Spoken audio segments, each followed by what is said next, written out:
আজ বিশ্ববিদ্যালয়ের ক্যাম্পাসে হাঁটলে একটি দৃশ্য স্পষ্ট বোঝা যায়। বেশিরভাগ শিক্ষার্থী চ্যাটজিপিটি এর মতো এআই ছাড়া অ্যাসাইনমেন্ট লিখতে পারে না, প্রেজেন্টেশনের স্ক্রিপ্ট সাজাতে পারে না। এমনকি একাডেমিক পড়াতেও চ্যাটজিপিটি ব্যবহার করে মুখস্থবিদ্যা প্রয়োগ করে থাকে।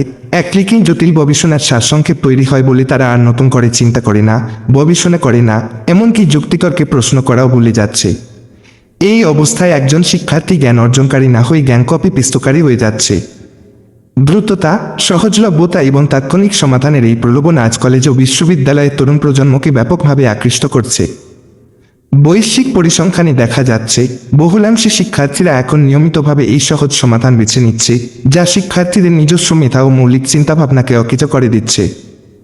যে বয়সী ছাত্রদের কৌতূহল বেড়ে ওঠার কথা, প্রশ্নের পাহা তৈরি করার কথা, যুক্তির অনুশীলন করার কথা, সেই বয়সেই তারা দ্রুত উত্তরের জন্য নির্ভরশীল হয়ে ক্লিক করছে কৃত্রিম বুদ্ধিমত্তার ওপর। সমস্যার সমাধান এসে যাচ্ছে চোখের সামনে, যুক্তি লেখার প্রয়োজন নেই, ভাবনার দরজা খুলতে হচ্ছে না।